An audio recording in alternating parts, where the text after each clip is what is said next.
राम मंदिर ध्वजारोहण पर अब पाकिस्तान कूद गया है और साथ में बाबरी मस्जिद पर यूएन को खींच लिया है। अयोध्या से जैसे ही वीडियो आती है वैसे ही पाकिस्तान की तरफ से एक संदेश आता है, पाकिस्तान एक्शन में आ जाता है कि आखिरकार पाकिस्तान ने अयोध्या, राम मंदिर और बाबरी मस्जिद पर क्या बोला है। नमस्ते, मेरा नाम रिमझिम जेठानी है और सबसे पहले ये तस्वीर देखी। ये तस्वीर पूरी दुनिया ने देखी कि कैसे प्रधानमंत्री मोदी और कैसे जितने भी आपको यहाँ पर दिग्गज दिखेंगे सब राम मंदिर के ध्वजारोहण में पहुंचे हुए। लेकिन ये बात पाकिस्तान से सहन नहीं हुई। जैसे ही ये पूरा कार्यक्रम होता है वैसे ही पाकिस्तान के फॉरेन मिनिस्ट्री से एक लेटर आता है। अब ये लेटर थोड़ा मैं आपको जूम करके बताती हूँ। Pakistan calls international attention to rising Islamophobia and heritage desecration in India. Pakistan ये कह रहा है कि कैसे भारत में मुस्लिमों के खिलाफ अत्याचार, भेदभाव, ये सब कुछ बढ़ गया है। कैसे इन्होंने अपने लेटर में लिखा, पाकिस्तान ने लिखा सो कॉल्ड राम टेम्पल, कि राम मंदिर को कैसे जहां पर बाबरी मस्जिद हुआ करती थी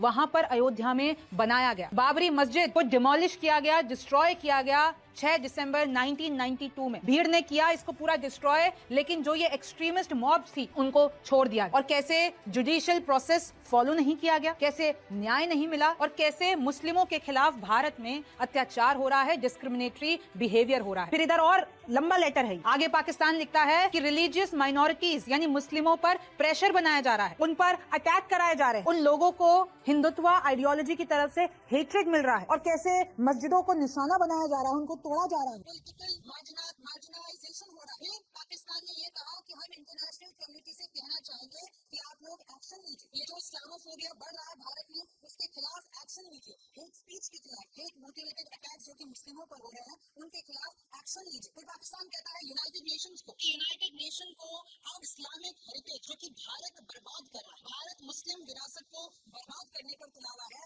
और अब हमें हमारे इस्लामिक हेरिटेज का प्रोटेक्शन चाहिए।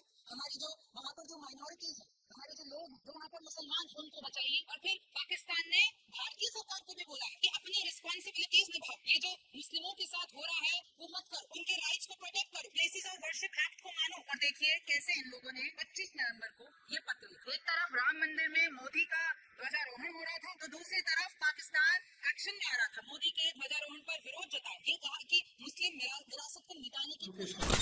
दोस्तों, भारत ने पाकिस्तान के उस हमले का जवाब दे दिया है जिसमें उसने अयोध्या में प्रधानमंत्री नरेंद्र मोदी द्वारा जो ध्वजारोहण किया गया था उसकी आलोचना की थी और उसको मुस्लिम विरासत जो है, सांस्कृतिक विरासत, उसको खतरा बताया था, अल्पसंख्यकों के लिए खतरा बताया था। बिल्कुल सही है, पाकिस्तान को कम से कम ये नैतिक अधिकार नहीं रह जाता है। लेकिन इसमें एक बड़ा लेकिन छिपा हुआ है और वो ये है कि भारत में जो कुछ हो रहा है उसे केवल पाकिस्तान नहीं, पूरी दुनिया देख रही है, उसके मायने निकालने की कोशिश कर रही है। वो ये विश्लेषण कर रही है कि भारत आखिर किस दिशा में जा रहा है। इसीलिए अयोध्या में जो ध्वजारोहण की घटना हुई और उसके पहले मंदिर के उद्घाटन की घटना हुई और उसके पहले उसका नींव रखने की जो घटना हुई और सबसे पहले सुप्रीम कोर्ट ने जिस तरह से बाबरी मस्जिद जहां थी वहां पर मंदिर बनाने का रास्ता साफ किया, एक बहुत ही पक्षपातपूर्ण फैसला था।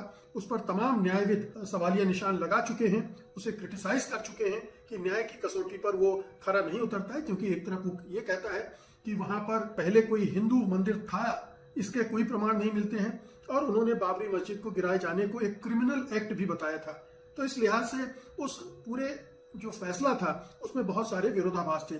तो वहां से लेकर यहाँ ध्वजारोहण तक जो घटनाएं घटी हैं, जिस तरह से मोदी सरकार ने बर्ताव किया है, वो अपने आप में बहुत सारे सवाल खड़े करता है। और बल्कि बहुत सारे लोग तो ये कह रहे हैं कि ये ध्वजारोहण तो दरअसल हिंदू राष्ट्र की घोषणा है। इसमें भगवा ध्वज फहराया गया, जो कि संघ परिवार को तिरंगा से कोई प्रेम नहीं था, बल्कि तिरंगा से तो वो नफरत करती थी, तिरंगे की मुखालफत करता था और पूरा जो परिवार है वो इसके पक्ष में नहीं था। और उसकी जो अंतिम महत्वाकांक्षा है वो यही है कि भारत देश का जो झंडा हो वो भगवा ध्वज हो और तिरंगा को हटा दिया जाए। वो दुखद और दुर्भाग्यपूर्ण घड़ी आएगी या नहीं, कभी आएगी तो उस समय भारत किस तरह का होगा, ये एक दूसरा सवाल है। लेकिन उस घटना ने एक मैसेज उसमें छिपा था। बेशक मोदी सरकार, बीजेपी, संघ परिवार वो मैसेज अपने वोटर्स को देना चाहता था, हिंदू मतदाताओं को लुभाने के लिए देना चाहता था, उनको दे रहा था कि देखिए अब हिंदू राष्ट्र की स्थापना हो रही है। उस दिशा में ये शब्द इस्तेमाल नहीं किए गए,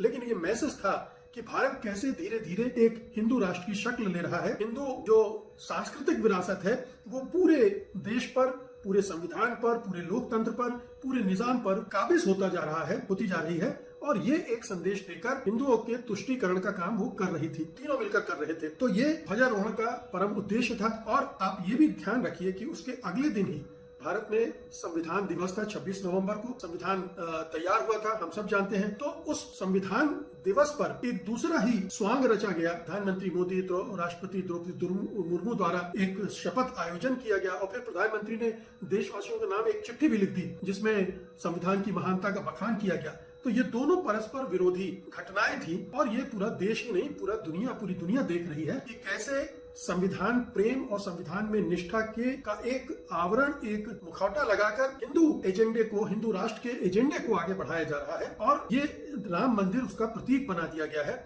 और इस तरह से अब आगे चलकर और भी प्रतीक बनाए जाएंगे। और हम सब जानते हैं कि प्रधानमंत्री मोदी हो, गृह मंत्री अमित शाह हो या उनका पूरा मंत्रिमंडल हो, बीजेपी हो, संघ परिवार हो, किस तरह से एक मुस्लिम विरोध से प्रेरित होकर किस तरह की चीजें कर रहे हैं, बोल रहे हैं। उन्होंने संवैधानिक संस्थाओं को कितना कमजोर कर दिया है, उनका भगवाकरण किस तरह से, कितनी तेजी से किया गया है, चाहे वो एकेडमिया का हो, चाहे दूसरी संवैधानिक संस्थाओं का हो। और चुनाव आयोग का जो भगवाकरण हुआ है, या यूं कहें कि उसका हरण करके जिस तरह से हिंदू राष्ट्र के लिए छल कपट प्रपंच धांधली की व्यवस्था कायम की गई है, वो अपने आप में पूरी कहानी कह देता है कि मोदी सरकार देश को किस राह में ले जा रही है। ऐसे में जब पाकिस्तान कहता है कि ये धर्म ध्वजा फहराने की जो घटना हुई है दरअसल मुस्लिम सांस्कृतिक और धार्मिक विरासत को खत्म करने की कोशिश की जा रही है, तो इसमें अनुचित नहीं है।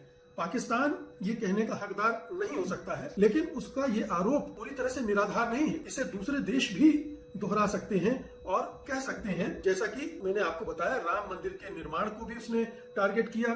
और भारत में इस समय खासतौर पर अल्पसंख्यकों के साथ जो भेदभावपूर्ण व्यवहार हो रहा है उसके बारे में भी उसने टिप्पणी की है। उसने राम मंदिर के प्राण प्रतिष्ठा समारोह की भी निंदा की। पहले जब ये हुआ था उस समय पाकिस्तानी विदेश मंत्रालय ने बयान जारी करके कहा था कि अयोध्या में हम राम मंदिर के उद्घाटन की निंदा करते हैं।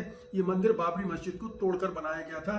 भारत में बढ़ती हिंदुत्व विचारधारा धार्मिक सद्भाव और क्षेत्रीय शांति के लिए खतरा है, ऐसा करके भारत मुसलमानों को दरकिनार करने की कोशिश कर रहा है।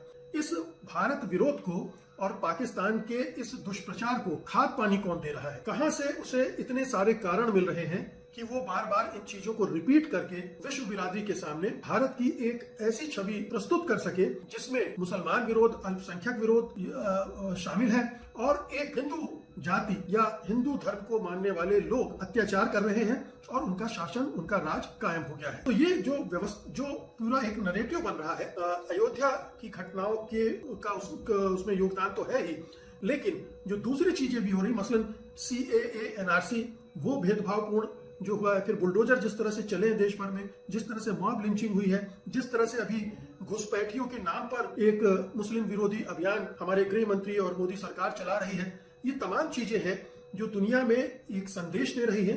और वो संदेश यही है कि भारत एक हिंदू राष्ट्र बनाने की तरफ जा रहा है और उनका उद्देश्य अल्पसंख्यकों को सताना, मारना, पीटना, उन्हें दोयम दर्जे का नागरिक बनाने में का है। ये एजेंडा अब धीरे धीरे पूरे दुनिया भर की निगाहों में आ चुका है। तो जब ये धारणा पूरी दुनिया में फैल रही है तो जाहिर है कि भारत की छवि भी उसी तरह से निर्मित हो रही है कि भारत फासीवाद की तरफ बढ़ रहा है, एक तानाशाही व्यवस्था की तरफ बढ़ रहा है।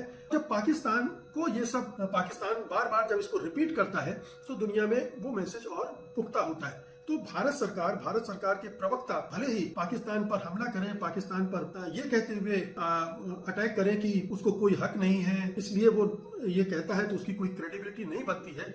लेकिन जब भारत सरकार के बारे में जो कुछ राय दुनिया भर में बन रही होती है और उसमें पाकिस्तान जब ये जोड़ता है तो पाकिस्तान के भी इस बात पर गौर किया जाने लगता है। और दूसरी बात यह है कि पाकिस्तान को इससे फायदा हो रहा है क्योंकि भारत की छवि कमजोर हो रही है, भारत का लोकतंत्र कमजोर हो रहा है, जो भारत का सॉफ्ट पावर है वो इससे पूरी तरह से खत्म हो जाता है, नेस्तनाबूद हो जाता है।